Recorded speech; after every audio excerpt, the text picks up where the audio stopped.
Et tu vois, mes enfants, ils sont en bas âge, puis je sais que dans 10 ans, le temps que j'aurai avec mes enfants, il sera minimum. Ouais. Alors si mon livre doit attendre 10 ans, c'est OK, tu vois. Parce que mes enfants, le Ouais. souvenir qu'ils auront de moi, c'est maintenant que je peux le faire et pas dans 10 ans. Je suis toujours dans cette tension, en fait, entre j'adore rentrer à la maison, voir mes quatre enfants me sauter dans les bras et quand je suis reposé, que je peux regarder ma femme dans les yeux et je sens que là, on est là. Et puis en même temps, j'ai qu'une envie, c'est de tout défoncer et de gagner 500 millions et de grandir pour avoir un impact de fou dans le monde, tu vois. Et il y a un côté schizo. Donc ça, c'est un défi avec moi-même à faire ma propre définition. Puis après, il y a une question un peu plus large en mode, est-ce que c'est juste moi? Que c'est chacun qui doit faire son chemin ou est-ce que il y a quand même une règle, tu vois? Hum. C'est c'est une question qui est profonde, très personnelle aussi, je pense. Du coup, j'ai proposé ma réponse de façon très personnelle. Moi, j'ai décidé que c'était pas à moi et j'ai abandonné. Je pense que je faisais partie des gens qui disaient, je vais changer le monde. Je vais changer le monde. Et puis, je croyais que c'était possible. Et je pense que ça fait partie de Génération Y. Moi, je suis un vieux Y, là. Je- J'aime ça, l'indignation. Il y a des situations, on veut changer le monde, on veut changer le monde, on veut changer le monde. Et pendant longtemps, j'espérais, sincèrement, qu'on dise de moi, une fois que je suis parti, ce gars a changé le monde. Hmm. Et dans mon parcours, dans mon pèlerinage, parce que tu parlais des Hmm. pèlerins, dans mon pèlerinage, je me suis rendu compte que le seul qui a changé le monde d'une façon magistrale à tous les niveaux, c'est Jésus. Mhm. Et tu sais, en regardant et en lisant des biographies qui m'ont beaucoup inspiré, il y a toujours eu des parties sombres de ces personnages. Hmm. Et je me disais, mais moi, j'aimerais bien une biographie où il n'y a pas de partie sombre. Et la seule biographie sans partie sombre que je vois, c'est celle de Jésus, en fait. Après, il est mortel quand même. Il n'a pas eu C'est le temps de briller. Il n'a pas eu le temps de briller. c'est peut-être ça, c'est peut-être le secret. Et là, on est cramés, toi et moi. Mais, mais la réalité, c'est que je me disais, et je me suis dit, tu vois, des gens qui ont changé le monde, il y en a plein. Puis, Mhm. tu vois, on est aujourd'hui, si on prend un des noms dans la technologie avec un Steve Jobs, aujourd'hui, on pourrait penser à un Elon Musk. Mhm. Mais ce que la réalité me dit, ce que l'histoire me montre, c'est qu'il y en aura un autre, tu vois. Il y aura un prochain Steve Jobs, il y en Mhm. a eu un avant lui, il y en aura un autre après. Et du coup, je me disais, OK, alors je peux faire partie d'une longue liste de personnes qui a eu avant et qui aura après. Ou alors je peux être le papa que seulement mes enfants pourront avoir. Mhm. Et peut-être qu'il n'y aura pas de livre pour moi, tu vois ce que je veux dire? Mais par contre, il y aura des vies impactées par ma vie. Mhm. Et, et, Et finalement, je préfère me dire, il n'y aura peut-être jamais de livre et j'aurai peut-être jamais changé le monde parce que la bonne nouvelle, c'est que Jésus l'a fait. Il a Mhm. changé le monde. Et du coup, j'ai pas besoin de moi le faire. Ouais. Par contre, je peux emmener ou parler de ce Jésus-là, emmener des gens à sa rencontre pour qu'ils puissent vivre leur impact à leur niveau. Et sans doute, certains auront des impacts plus grands que d'autres, et puis c'est très bien, mais c'est plus ça mon but Mhm. à moi. Et si j'ai un grand impact un jour, soit, c'est très bien. Tu parlais avant des livres, et pas plus tard que hier soir, je disais à ma femme, hey, je continue à penser à ce livre que j'ai envie d'écrire. J'espère trouver le temps. Est-ce que c'est le bon moment ou quoi? Donc, peut-être un jour, mais par contre, c'est aujourd'hui que je peux aimer ma femme et mes enfants. Et tu vois, mes enfants, ils sont en bas âge, puis je sais que dans 10 ans, le temps que j'aurai avec mes enfants, il sera minimum.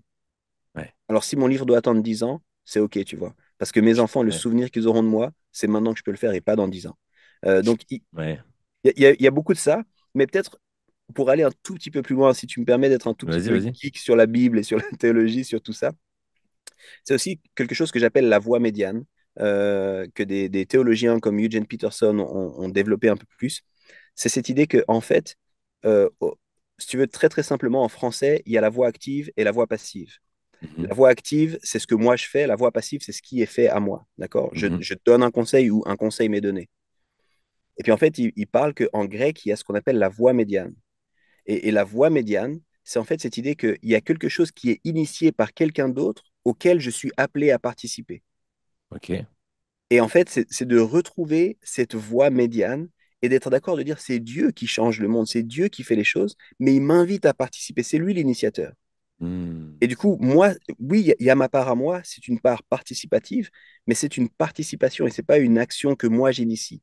Et en fait, il parle aussi de ça en tant que de langue édénique, c'est des gros mots là pour ceux qui connaissent pas, mais en gros, dans le jardin d'Éden, au commencement, il y a cette idée que Adam et Ève parlaient constamment la voix médiane jusqu'au moment où ils ont décidé de désobéir à Dieu et où ils ont Mm. décidé d'initier une action par eux-mêmes.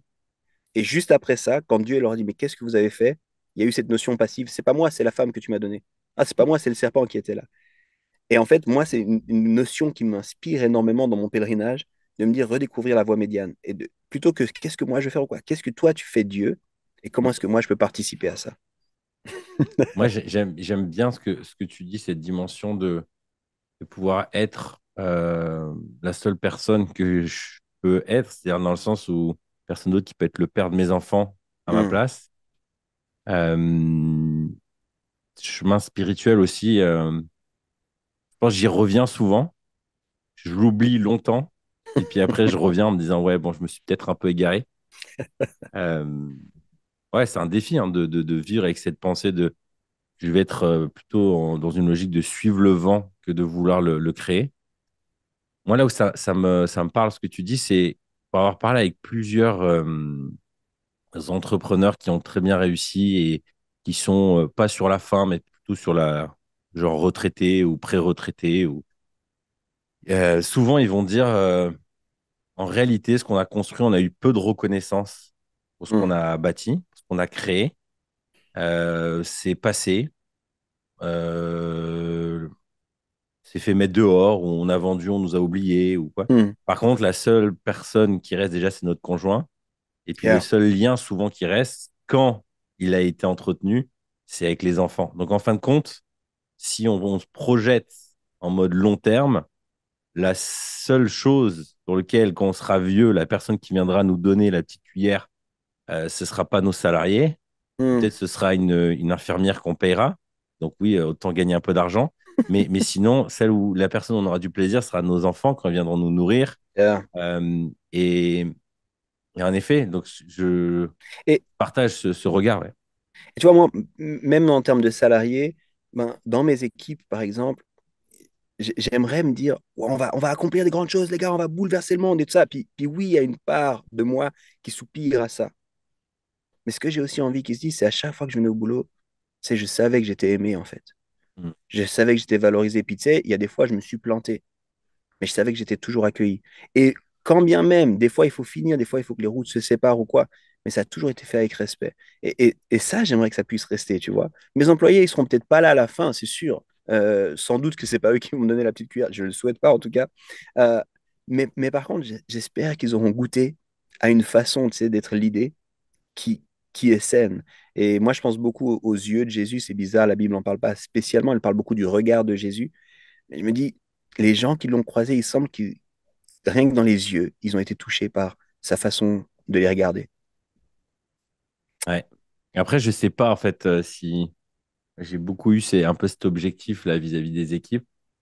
Et je pense qu'il y a quand même une partie qui nous appartient pas du tout. C'est-à-dire, en gros, tu t'auras beau faire le plus beau regard. Il y a un moment, c'est la personne. En tout cas, moi, c'est quelque chose qui m'a beaucoup heurté dans mon chemin, avec des gens qui, justement, portent un regard du genre, voilà, il y a de la méchanceté, il y a des mauvaises intentions, il y a ça, alors qu'en fait, tu sondes ton cœur. Autant parfois, tu dis, ouais, bon, là, je peux comprendre que ça a mal été compris ou quoi. Tant des fois, c'est compliqué. Et moi, je dirais que je suis plus maintenant dans une saison c'est pour ça que ça me parle ce que tu dis, à vouloir redécouvrir qui je suis, me remettre un peu au centre, pas dans une logique égoïste, mais c'est que je sais que pour pouvoir donner, il faut que je me recentre. Si cet échange a fait écho avec ton propre cheminement, je pense que tu vas apprécier l'e-book que j'ai rédigé pour les papas, patrons, pèlerins. Adieu la culpabilité des parents entrepreneurs. J'ai mis à l'écrit 17 pensées qui m'ont aidé à réduire de 30% ce sentiment de culpabilité.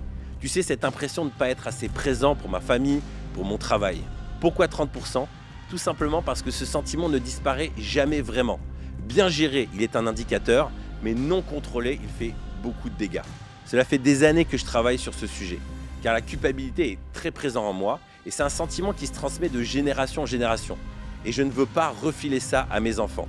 Trop lourd à porter. La culpabilité, c'est porter l'entière responsabilité des événements. Dans l'e-book, je te partage aussi un cheminement mental pour t'aider à discerner ta part de responsabilité, au lieu de te flageller, encaisser, faire le sauveur, de plutôt responsabiliser les gens autour de toi. Il est gratuit et il te suffit de cliquer dans le lien dans la description. En le téléchargeant, tu t'inscris aussi à ma newsletter où je te partage mes nouveautés. Bisous.